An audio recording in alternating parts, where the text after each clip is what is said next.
of times that I've been having trouble with my hook grip recently.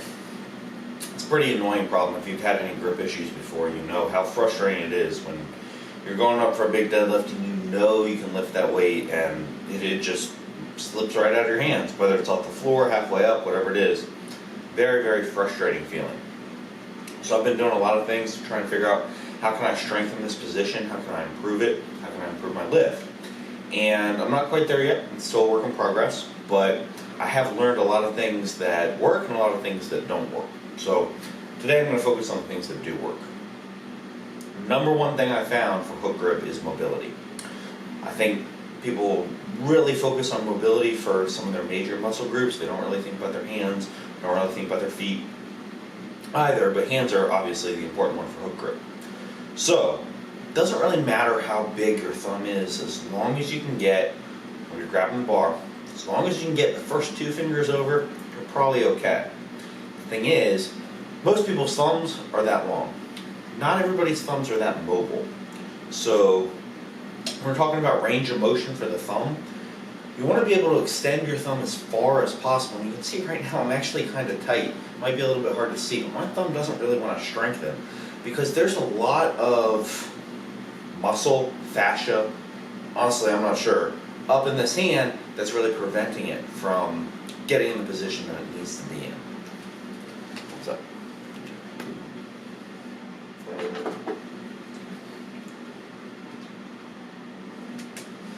There's a couple things you can do about this issue. The first, one of my favorites, is gua sha, or instrument-assisted soft tissue mobilization. What I've got here is the leopard claw from mobilitywatt.com. You can get really any sort of tool. If you don't have any tool, you can probably use a butter knife or a spoon. All you're going to do is put a little bit of some type of massage cream or lotion all around your thumb. Obviously, don't do this right before you pull. And you're just going to work in here. You're just going to try and scrape around the base of the thumb, top and bottom, and then in between your thumb and forefinger. I'm not going to go too crazy right now, but you want to keep at this for a few minutes. This is going to help to loosen up some of that stuff that's preventing you from getting a good range of motion. Then, after you do your scraping, you want to follow up with a little bit of stretching.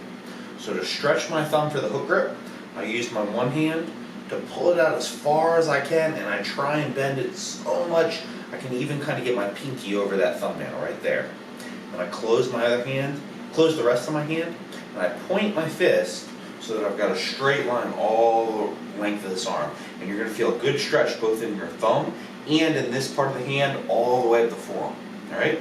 You can even give yourself a little bit of assistance by pushing down on that hand. Get a little assisted stretch. Maybe resist. Try and push your fist up for 5 seconds. Relax. Up for 5 to 10 seconds. Relax. And this is going to help to get your thumb in a little bit of a better position when you go to hook grip later in your session. I don't recommend doing this immediately before training. Before training, just focus on what you're doing, right? Get a good warm up, go in there, do the best you can. Now, mobilization number one, I believe that you can strengthen the hook grip. A lot of people don't think that you can. They think it's just an issue of leverages, of how big your thumb is, how big your hand is. I don't totally agree with that. I've found some things that do seem to carry over in my hook grip pretty well when I do them regularly. One of those is thick bar holds. You want to use a pretty thick bar. I'm not going to demonstrate those right now. They're pretty easy to do. Just find a strongman axle or a thick bar, load it up, do a block pull, hold for as long as you can, double overhand. Obviously you won't be able to hook grip, and I don't think a mixed grip works very well, but double overhand, thick bar hold is third one. A couple other things I do. The first is finger extension. So you can get a rubber band. This one is specially made for grip. You don't need that. You can go to the grocery store. You can get ones used for produce. You can get a regular old gray rubber band. You're just going to put it around your fingers, and you're going to try to extend as far as possible. It's pretty difficult. This is a thick rubber band. I'm not great at it.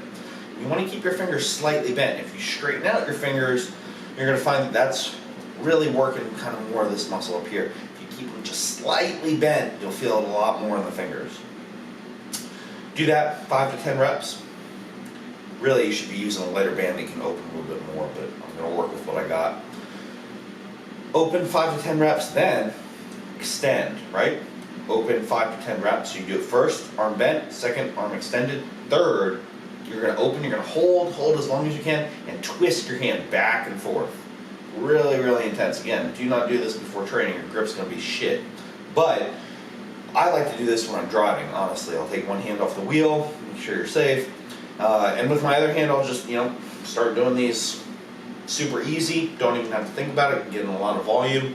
Probably not going to create any injuries with a rubber band. So that's one really great way that you can strengthen your hook grip over time. The second is with a sledgehammer. I don't have a sledgehammer, so I'm using my trophy, Boss Bosses 3. It'll work to demonstrate. It's not quite hefty enough. I guess my total wasn't big enough, but it's not quite hefty enough to really train my thumb. But you can get a sledgehammer, various weights. You'll probably have to play around to find a good weight for you. You're probably going to have to use a pretty light sledgehammer. But you're going to grab it very close to the base. You want your forefingers wrapped around the base, and you want your thumb parallel to the handle. And you're just going to let the weight of the sledgehammer lever backwards, stretching your thumb, putting it almost into a forced stretch as far as you can stand. Get a good range of motion, really feeling that stretch. And you're going to use your thumb to straighten your wrist back out.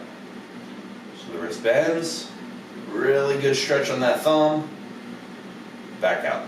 You want to do that for pretty high reps. Too heavy a weight, it's going to start to hurt your hand. So high reps, light weight. Again, do not do that before you deadlift, before you try to pull something heavy with a hook grip. Do it after your workout, do it on your off days. And you're probably not going to see immediate improvements, but over time you will see strengthen that a little bit.